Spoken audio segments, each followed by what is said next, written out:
출애굽기를 보면 하나님이 바로와 애굽 백성들한테 10가지 이적을 나타내시는데 그 과정 가운데 요술사들이 이는 하나님의 권능입니다 라고 말하기도 하고, 바로의 신하 중에서는 하나님의 말씀을 두려워해서 그 말씀에 순종하여 가축과 종들을 피하기도 합니다.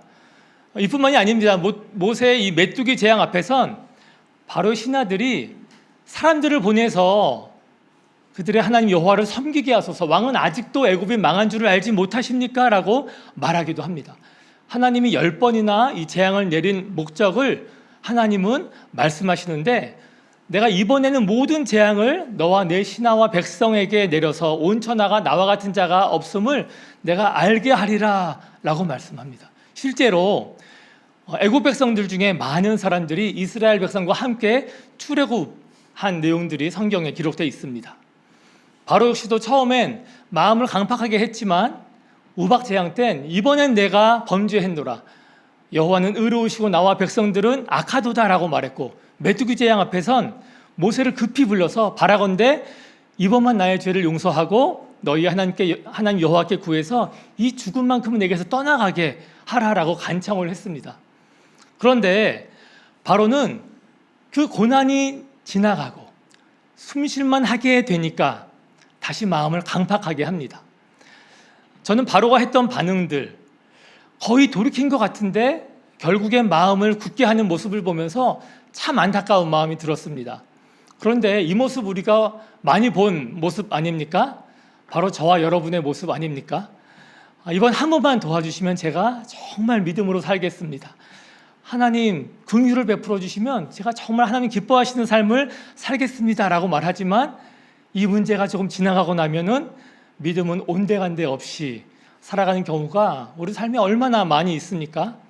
그런데 하나님은 그런 바로가 너무나 안타까우셨나 봅니다. 그래서 바로에게 이렇게 말씀하십니다. 내가 어느 때까지 내 앞에서 겸비하지 아니하겠느냐라고 말합니다. 만일 이스라엘 백성만 애굽에서 나오게 하는 것이 하나님의 목적이었다면 재앙 한 번이면 충분했을 것입니다. 그런데 계속 이 재앙을 경험하게 하신 이유는 바로와 애굽 백성에게 하나님이 어떠한 분인지를 나타내기 위하심이고 그들을 그로 인해 구원하시기 위함이십니다. 그런데 바로는 그 하나님의 초대를 거절합니다. 아무래도 이방 왕에게 있을 수 없는 불가능한 일이었기 때문일까요? 그런데 실제로 그런 일이 벌어지기도 했습니다. 다음에 말씀을 한번 읽어보겠습니다. 괄호는 누구라고 말씀해 주시면 좋겠습니다. 이렇게 했습니다. 그러므로 지금 나 누구는 하늘의 왕을 찬양하며 칭송하며 경배하노니 그의 일이 다 진실하고 그의 행하심이 의로우심으로 교만하게 행하는 자를 그가 능히 낮추심이라. 이 고백을 어느 이방 왕이 한지 아십니까? 다 아시는 줄 압니다. 바로 바벨론 왕 느부갓네살 왕이 한 고백입니다. 하나님은 왕이었던 그를 하루아침에 사람들로 인해 쫓겨나게 해서 들짐승과 함께 살게 하고 소처럼 풀을 먹으면서 7년을 지내게 합니다. 그 7년을 이 왕이 다 겪고 나서 한 고백이 바로 이 고백입니다. 하나님은 바로 왕도 이와 같이 반응하기를 원하셨습니다. 하나님은 바로는 저주받을 인생이야 하고 포기하지 않으셨습니다. 그렇기 때문에 내가 언제까지 내 앞에서 겸비하지 않겠느냐라고 말한 것입니다. 여기에 쓰인 겸비라는 이 의미의 히브리어는 라노트라고 강력한 힘에 압도되어 원치 않지만 어쩔 수 없이 굴복하다라는 의미입니다. 하나님은 바로도 느부갓네살도 하나님 앞에서 스스로 자신을 낮추지 않기 때문에 하나님의 능력 앞에서 굴복하도록 하십니다. 하지만 이 굴복 이후에 둘의 반응은 너무나 다릅니다. 이스라엘 백성의 출애굽을 어쩔 수 없이 허락해 준 바로 왕은 잠시 후에 마음을 돌이켜서 군대로 그들을 추격합니다. 하지만 느부갓네살은 하나님의 주권을 인정하고 계속해서 찬양합니다. 왜 느부갓네살 왕은 이런 다른 반응을 보였을까요? 물론 마음과 그 태도의 차이가 그런 결정을 내렸을 것입니다. 하지만 그 가운데에 결정적인 사건들이 있었고 그 사건 가운데는 하나님의 사람이 있었기 때문입니다. 그 사람이 바로 우리가 잘 아는 다니엘입니다. 하나님은 다니엘에게도 겸비에 관해서 말씀하셨습니다. 오늘 함께 읽은 이 역대하 7장 말씀, 우리가 스스로 낮춘다고 아까 우리 읽었었는데, 이게 개역 한글에서는 스스로 겸비하고 기도하여 내 얼굴을 구하면이라고 되어 있습니다.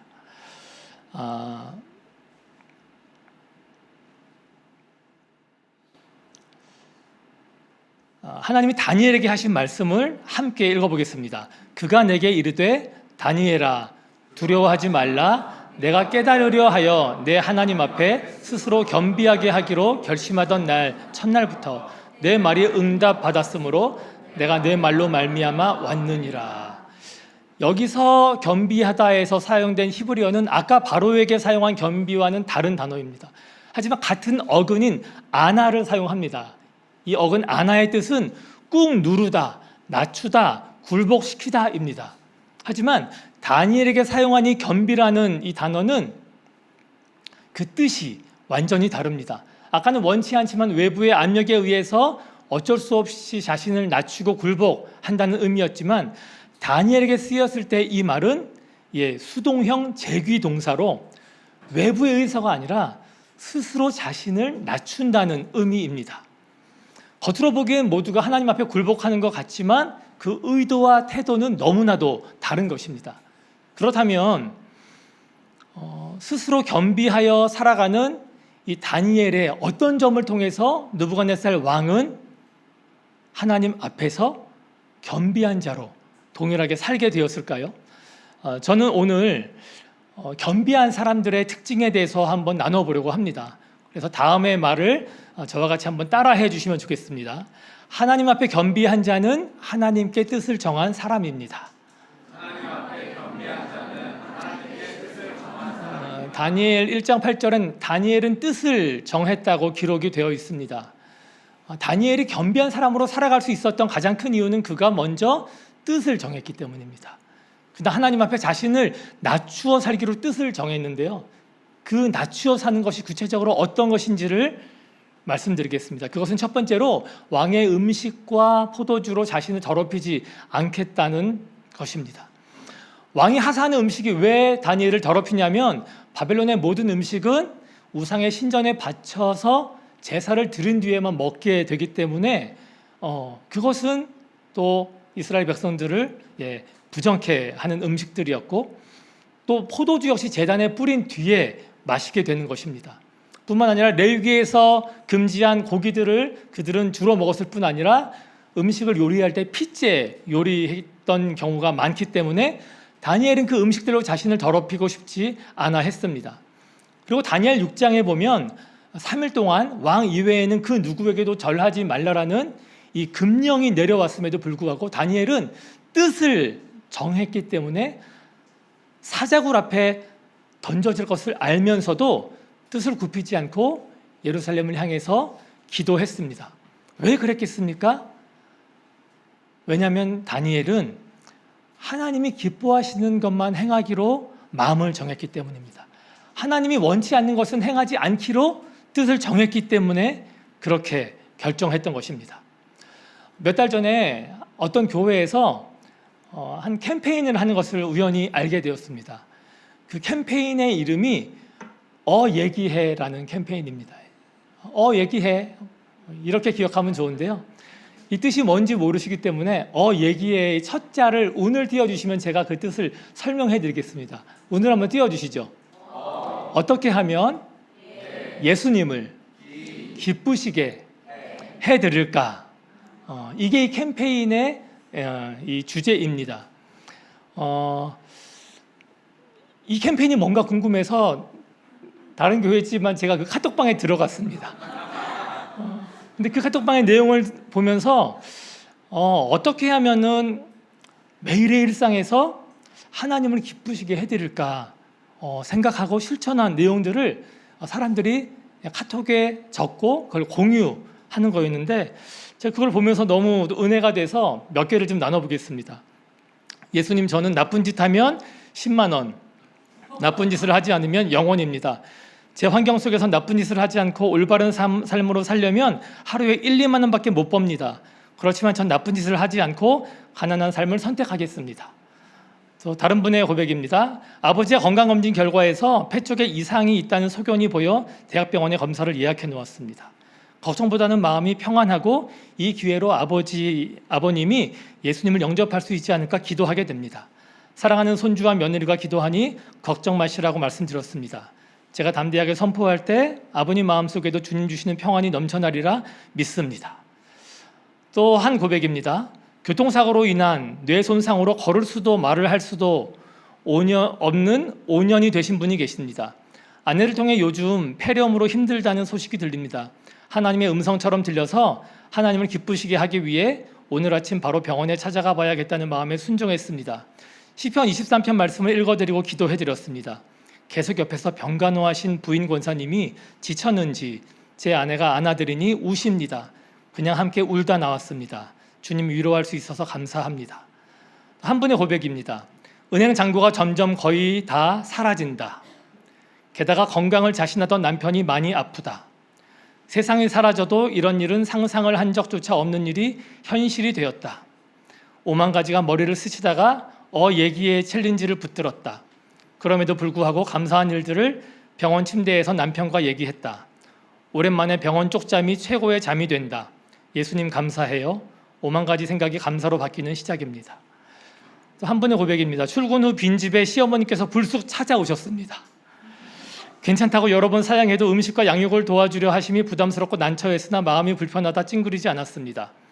어머니 서운하지 않을 때와 방법으로 저희 부부가 원하는 바를 정확히 말씀드릴 수 있게 주님 도와주세요. 오직 감사만 남기고 어머니를 예수님 모시듯 하게 부족한 제 마음을 다스려 주세요. 마지막입니다. 와이프와 작고 사소한 문제로 다투고 나서 또 존중하지 못하고 용서하지 못한 저를 회개했습니다. 풀리지 않은 마음으로 인해 이대로 예배를 드리더라도 하나님이 받아주시지 않을 거라 생각되어 먼저 사과하고 용서를 구했습니다.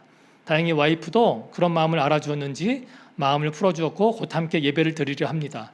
주님 말씀처럼 또 주님 마음처럼 선한 마음으로 인도해 주신 주님께 정말 감사드리고 부족한 제 자신을 회개합니다. 여러분 어떠십니까? 진짜 은혜가 되고 또 도전이 되지 않습니까? 저는 어떤 헌신보다 이런 삶의 결단과 실천이 하나님이 기뻐 받으시는 산 제사가 아닐까 생각을 하게 됐고, 우리 믿음의 선배들, 초대교회 성도들 역시도 이런 마음과 이런 태도로 날마다 주어진 환경에서 믿음으로 순종하지 않았을까 생각이 들었습니다. 이렇듯이 초신자든지 오래된 신자든지 그리스도를 믿는 사람들은 반드시 뜻을 정해야 합니다. 여러분 기독교인들의 뜻이 뭔지 아시죠? 예수님을 따르기로 결정한 사람들입니다. 그런데 우리가 어떠한 기준도 없이 그때그때 상황과 감정에 따라서 내가 결정하고 행동하는 일들이 얼마나 많이 있습니까? 내가 처한 환경, 내 앞에 누가 있느냐, 일이 나에게 어떤 불이익을 주느냐, 유익을 주느냐에 따라서 나의 선택을 결정하는 것이 얼마나 많이 있습니까? 그런데 우리가 오늘 말씀을 기억해서 우리의 삶에서 내려지는 모든 선택의 기준이 상황과 환경과 감정과 결과로 인해서가 아니라 하나님의 뜻이 기준이 되어야 하지 않겠습니까? 하나님의 말씀이 절대적인 기준이 되어서 우리가 상황과 환경에 상관없이 그것에만 반응하며 나아가야 되지 않겠습니까? 그렇게 어떻게 하면 우리 하나님을 기쁘시게 해드릴까 고민하시고 결단하시는 여러분들 되시기를 주님의 이름으로 축원합니다. 그런 마음으로 하세나 묵상도 하시고 또 하시죠 실천도 하시고 또 실천한 내용들을 우리 슐물가나 여러 카톡방에서 나누시고 서로 은혜를 끼치고 도전하시고 도전 받으시면 너무나 좋겠습니다. 두 번째로 하나님 앞에 겸비한 사람은 자신을 낮추고 하나님을 높이는 사람입니다. 읽어보겠습니다. 하나님 앞에 겸비한 사람은 자신을 낮추고 하나님을 높이는 사람입니다. 다니엘은 왕이 꾼 꿈을 알아맞히고 해석하는 사람이 없다면 모든 지혜자들을 죽이겠다는 말을 들었을 때 하나님께 기도하면서 그 꿈과 해석을 듣게 됩니다. 그래서 느부갓네살 왕 앞에 섰을 때 이런 질문을 받습니다. 내가 꾼 꿈과 그 해석을 내가 능히 내게 알게 하겠느냐? 그러자 이렇게 답합니다. 은밀한 것은 지혜자나 수객이나 박순한 점쟁이가 능히 왕께 보일 수 없으되 오직 은밀한 것을 나타내실 이는 하늘에 계신 하나님이시라라고요. 공교롭게도 바로왕 앞에서 꿈을 해석하기 위해서 서게 된 요셉도 똑같은 말을 듣습니다. 내가 한 꿈을 꾸었으나 그것을 해석하는 자가 없더니 들은즉 너는 꿈을 들으면 능히 푼다 하더라. 이 말에 요셉이 내가 아니라 하나님께서 바로에게 편안한 대답을 하시리이다 라고 답하며 자신을 낮추고 하나님을 높이게 됩니다. 그런데 여러분, 이 요셉과 다니엘과 같이 반응하는 것이 너무나 쉽고 당연한 거라 혹시 생각하고 계십니까? 왜냐하면 하나님이 그 꿈과 해석을 알려주셨기 때문에 말입니다. 그런데 여러분, 이렇게 한번 생각해 보면 좋겠습니다. 여러분의 회사에서 상사가 자네 이 프로젝트를 할 수 있는가? 라고 물었을 때 자네 승진시켜주면은 그 역할을 잘 해낼 수 있겠는가? 라고 회사 대표님이 물었을 때 대표님, 이 프로젝트는 제가 하는 것이 아니라 하나님이 능력을 주셔서 하실 것입니다. 대표님, 제가 팀장이 돼서 하나님이 주신 능력 때문에 그 역할을 충분히 감당할 수 있습니다. 라고 믿지 않는 상사에게, 독실한 불교 신자인 대표에게 여러분 말할 수 있겠습니까? 그런데 이 이방신을 섬기는 바벨론의 왕 앞에서, 바로의 왕 앞에서 그렇게 말할 수 있는 것은 정말 당돌하고 위험한 일이 아닐 수 없습니다. 그리고 그들은 그 기회를 자신의 능력과 또 공로로 이용하지도 않습니다. 얼마나 많은 사람들이 내가 어떤 일을 했는지, 얼마나 많은 수고를 했는지 드러내는데 급급하지 않습니까? 심지어 자기가 하지 않은 다른 사람의 일까지 내가 한 것처럼 가로채는 일이 만연하지 않습니까? 한 번은 우리 근육장애인 형제자매들 모임인 너나들이, 지체들이 제가 없을 때 같이 이렇게 온라인에서 나눔하면서 저에 대한 감사한 것들을 서로 나눴다고 합니다. 기특하게도. 그렇게 해서 그것들을 다 나중에 본인들이 정리해서 저한테 전달해 준 적이 있습니다. 목사님을 통해서 하나님을 알게 됐고 또 믿음이 자라게 됐고, 그리고 또 이 너나들에서 지내는 게 너무 행복하다. 이 얘기를 듣고 제가 얼마나 감동을 받고 또 고마웠는지 모릅니다. 그런데 어느 날 기도하는 가운데 하나님이 저한테 이런 마음을 주셨습니다. 제가 하나님의 영광을 가로채고 있다는 말입니다. 처음에는 그 말에 너무 서운했습니다. 그래서 바로 부정하기도 했습니다. 왜냐하면 저는 늘 모든 일이 하나님이 하신 거라고, 내가 한 건 없고 또 하나님이 다 행하신 일이라고, 하나님의 은혜이고 나는 그저 통로라고 누구에게나 말하기 때문입니다. 그런데 곰곰이 제 내면을 살펴보니까 제 안에 이런 마음이 있더라고요. 맞아, 내가 수고를 많이 하긴 했지. 나를 통해서 하나님이 역사하셨지. 이렇게 된 데에는 나의 많은 열심과 노력이 있었지 라고 생각하면서 사람들의 칭찬과 인정을 속으로 기뻐하고 있음을 마주하게 되었습니다. 그래서 하나님께 그 모든 죄악을 인정하고 또 회개했습니다.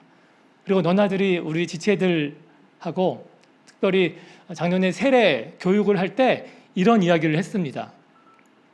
너희가 하나님을 믿고 또 믿음이 자라서 세례를 받게 된 것은 전적인 하나님의 은혜라고 말입니다.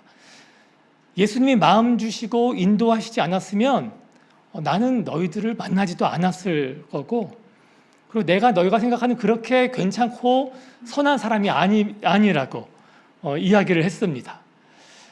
그리고 내가 여태까지 너희들과 만나오면서 얼마나 많이 너희들을 판단하고 정죄했는지 모른다고 고백도 했습니다.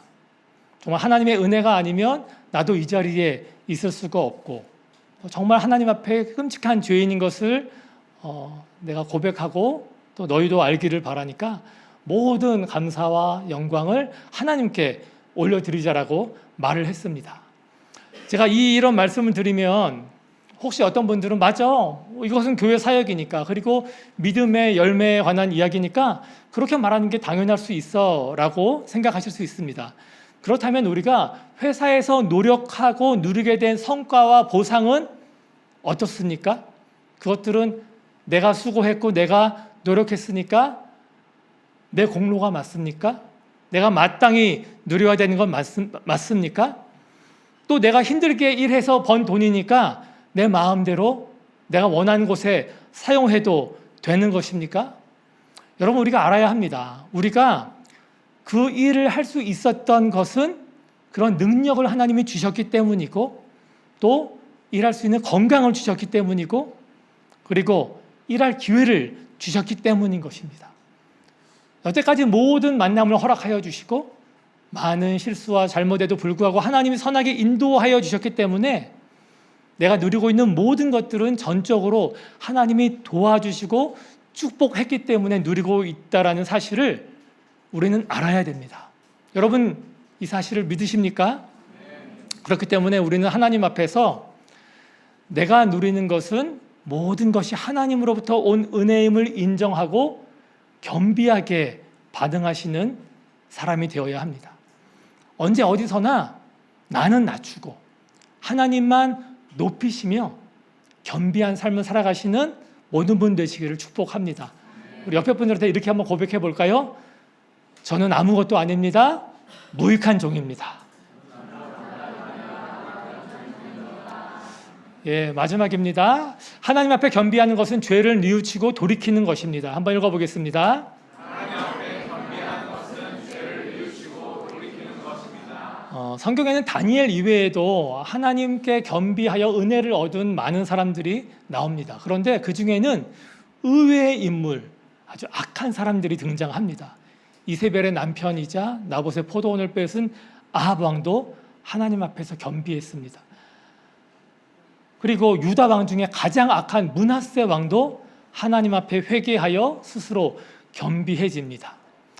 저는 사실 므낫세와 아합이 회개하여 용서를 받은 게 썩 마음에 들지는 않았습니다.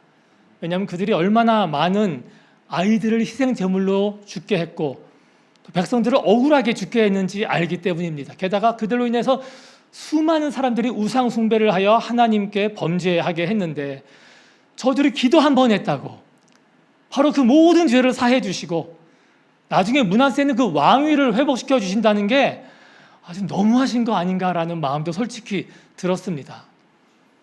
그런데 저는 설교를 준비하면서 이 아합과 므낫세가 기도하자마자 마치 기다렸다는 듯이 너희가 이들이 겸비한 것을 보았느냐 말씀하시면서 그가 스스로 낮추고 전심으로 회개했으니 그의 죄를 사할 거라고 말씀하시고 또 그들의 왕위를 회복시켜 주시는 그 하나님을 묵상하면서 한 사람이 떠올랐습니다. 그 사람은 바로 누가복음에 등장하는 바로 탕자의 아버지입니다. 키워주시고 베풀어 주신 은혜가 감사하기는커녕 유산을 내어놓으라 하던 아들로 인해 그 아빠가 얼마나 배신감을 느끼고 충격을 받았겠습니까? 그럼에도 그 아들을 나무라지 않고 죽기도 전에 유산을 다 내어줍니다. 아들은 그 돈을 가지고 가서 방탕한 삶을 살았지만 아버지는 그 아들을 판단하거나 심판하지 않고 묵묵히 기다리십니다. 한참 뒤에야 그 아들은 그 돈을 다 쓰고 나서 모진 고난을 겪고 나서야 아버지를 떠올리게 됩니다. 그리고 죄를 뉘우치고 아버지께 돌아오는데 여러분 요새 시대가 아닌데 아들이 아빠한테 가겠다고 뭐 카톡을 쳤겠습니까? 뭐 전보를 보냈겠습니까?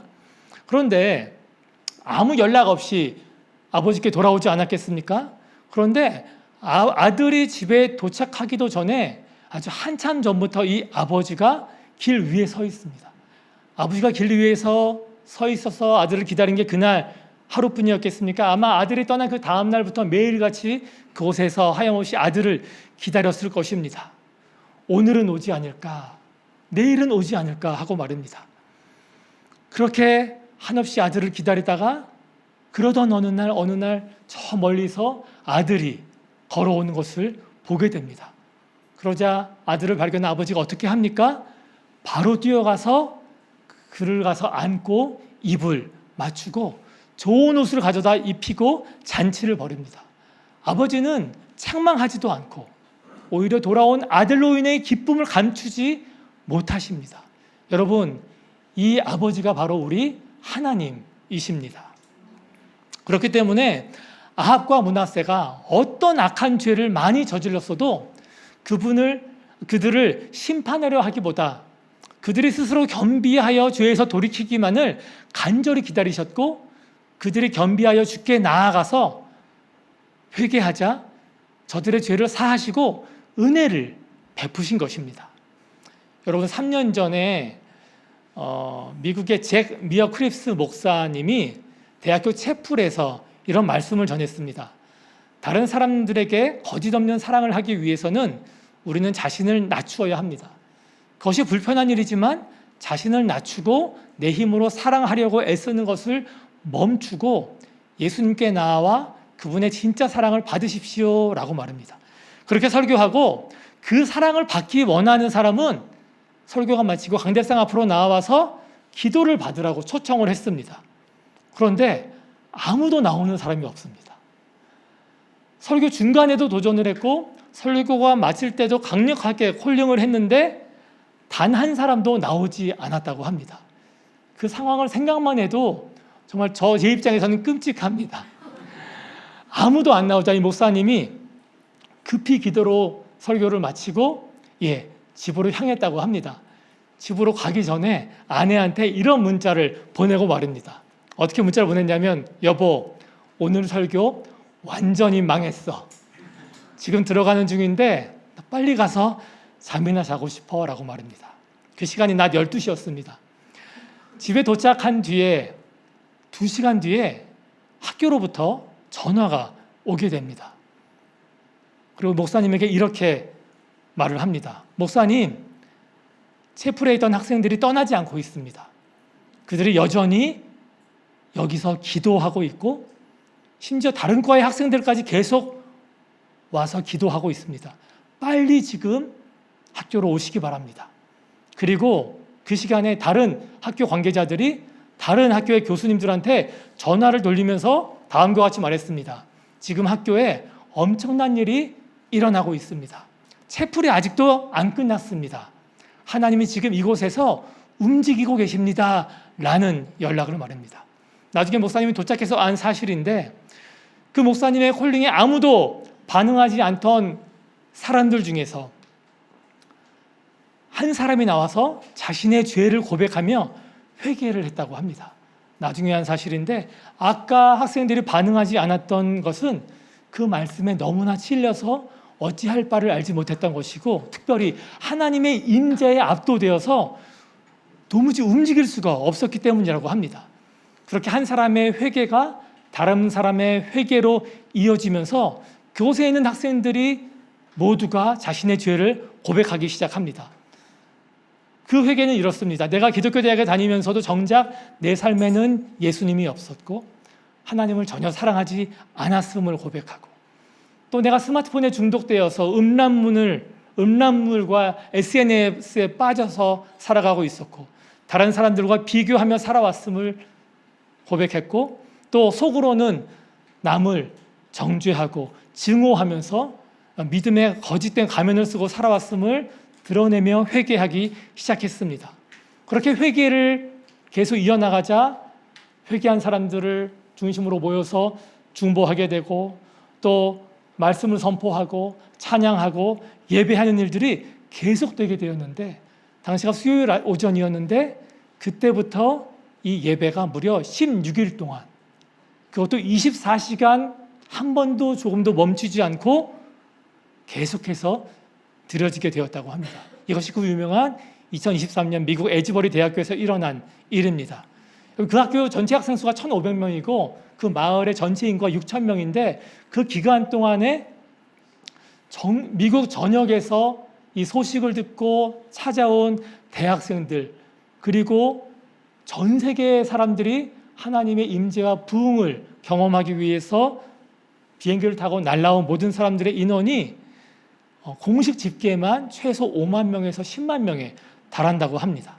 이 모든 일은 하나님의 임재에 반응하여 자신을 스스로 낮추며 겸비해진 한 사람의 회개를 통해서 시작된 일이었습니다. 그 진심 어린 회개, 겸비해진 이 한 사람의 고백으로 말미암아 하나님이 계속해서 역사하셨고 그곳에 부흥을 허락하셨고 수많은 사람들이 죄를 회개하고 자유케 하셨고 또 하나님의 사랑을 몸으로 경험하고 주님의 임재 가운데 믿음의 사람들로 세워지는 일들을 하나님이 허락하게 된 것입니다. 말씀을 마치겠습니다. 역대하 7장 말씀 제가 한번 읽어보겠습니다. 내 이름으로 일컫는 내 백성이 그들의 악한 길에서 떠나 스스로 겸비하고 기도하여 내 얼굴을 구하면 내가 하늘에서 듣고 그 죄를 사하고 그들의 땅을 고칠지라. 아멘. 하나님은 하나님 앞에 겸비한 한 사람을 간절히 찾으십니다. 그리고 하나님은 우리 한 사람 한 사람이 다니엘과 같이 스스로 낮아져서 하나님 앞으로 나아오기를 계속해서 기다리고 계십니다. 우리가 무슨 죄를 저질렀어도 어떤 거짓되고 모순된 삶을 살아왔어도 상관없습니다. 하나님은 우리가 스스로 겸비하여 주께 기도하며 그 얼굴을 구하기만 하면 우리의 죄를 용서하시고 우리를 고치시고 우리의 믿음과 우리의 삶을 회복시켜 주시기를 원하십니다. 더 나아가서 우리가 겸비하여 우리의 삶에서 주님만 온전히 높이고 찬양하며 하나님의 선하심과 그 능력을 드러내며 살아갈 때에 우리 주변에 있는 많은 사람들이 하나님을 모르고 심지어 하나님을 대적하는 느부갓네살 같은 사람들까지도 주님 앞으로 나와서 주님을 찬양하고 그분의 구원을 노래하는 놀라운 일들을 허락하실 것입니다. 그 겸비한 삶을 살아가셔서 이 하나님의 임재와 하나님의 역사를 경험하시는 모든 분들 되시기를 주의 이름으로 축복합니다.